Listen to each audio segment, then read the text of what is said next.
months back, while sitting in a boat fishing with a couple of friends, emyezi emitonotono emabega nali ntudde mu lyato nga tugeze nga ndi mu kuvuba n'emikwano gyange. I noticed a mouse at the riverbank.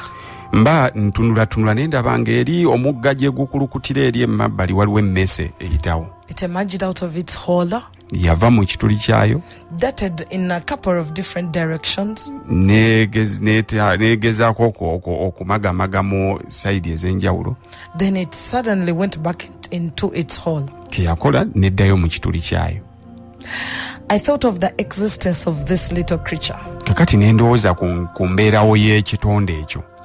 His life is spent running around, frightened and following his nose. Kakati bambi obulamu bwayo bwonna bumala ng'edduka ng'etidde mpozi n'okugezaako okugoberera ennyindo yaayo ngeri y'olusu gye luba lutambulamu. It runs here and there, turns in circles, but never really sees beyond his nose. Edduka ne yeetooloola ne mu myetooloolo egy'enjawulo naye teraba kusukka nnyindo yaayo.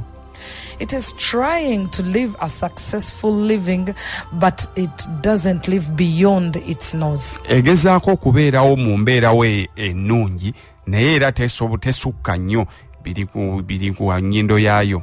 A few minutes later, I glanced up and noticed a soaring high eagle. Mba ndi awo wayitawo eddakiika ntono nnyo waggulu nga nnengera ekinyonyi mu bbanga empungu. I saw a wide-winged creature using the air currents to maneuver majestically in unlimited heights. Nenkitunulira ekinyonyi kino nga kirina ebiwawaatiro kikozesa ebiwawaatiro byakyo okusobola okuyita mu mpewo ne kyebongera mu bbanga ne kigenda ne kitumbira mu bbanga bwe kikomawo nga nkiraba kyeyagalira mu bbanga mu ngeri yeewuunyisa. It was simply waiting for the appropriate time to swap and capture its prey. Nga egezaako kulinda akaseera akatuufu yeebonga esobole okukwata ekyo kyonna ky'eba eyagala okukwata.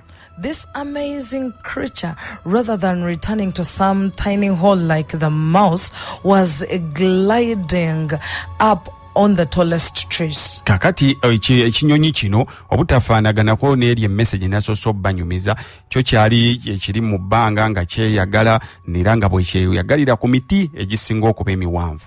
I don't know about you, my listener. Ati simanyi kikubikwatako gwawuliriza. But it is easy for me to decide which creature I want to be in my life. Naye kyangu nnyo nze okusalawo kitonde eki kye njagala okubeera mu bulamu. I want to soar up. I want to explore. I want to see the bigger picture. I want to conquer. Njagala okuwamba, njagala okulaba obulamu obusinga okuba obulungi, njagala okubeera mu bbanga, njagala okwebonga mu ngeri etaliiko nkuba ku mukono.